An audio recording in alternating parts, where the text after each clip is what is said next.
what improv did was it gave me a few more of those outlines, like here's how to conduct a scene, but it also let me trust that I did not need to plan out ahead what I was going to do, that I could trust on the moment, that situation, and the person that I was speaking to give me enough something to respond to that I could come up with words would leave my mouth.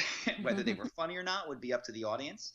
But it really gave me this sense of comfort in situations where I didn't know what was coming. And that is tremendous, because I think what happens to a lot of people when they're maybe on stage for improv or they're in conversation, they start to panic.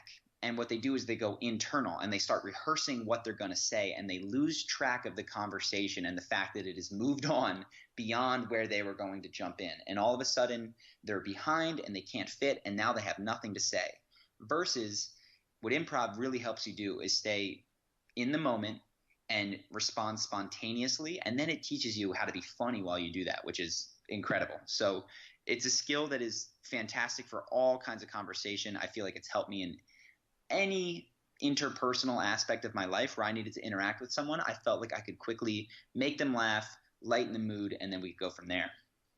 Charlie, I'm curious about if you have any kind of mindfulness or meditation practice. Yes. So I have been experimenting with a number of different ones. And I mentioned earlier that I noticed that controlling your environment is the number one thing to do. I've been traveling, so this has slipped. But now that I've settled more in California, I am going to shift between either some sort of meditation. I use the Headspace app and do 15, 20 minutes of meditation where it's semi-guided. I also do yoga or stretching. And I will, when I have time, this was amazing in Las Vegas. They had these $20 hour-long massages. And Wow. I would go and do that. And that combination made me feel extremely clear. I wouldn't do it every day, certainly, but it gave me time to think. It also gave me time to not think and just kind of be.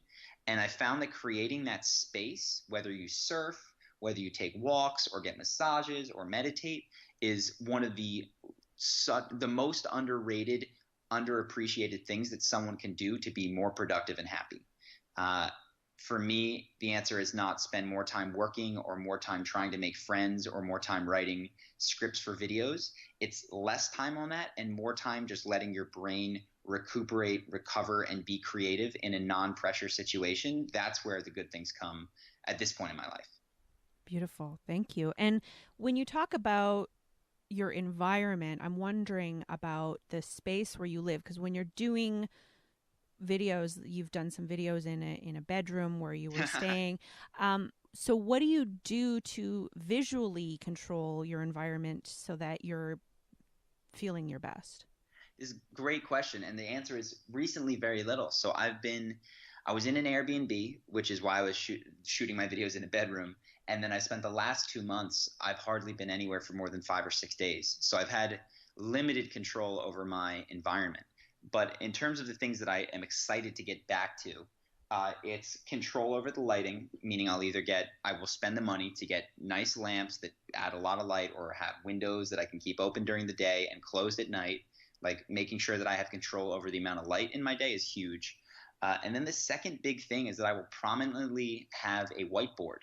And I'm not a super organized person, but this system works for me. It's just I'll have the 5 to 7 things that I want to do every single day written on the left-hand side of that whiteboard. And I keep it somewhere I can see it, and I just go by and I put an X next to it when I've done it. So one of them is going to be exercise.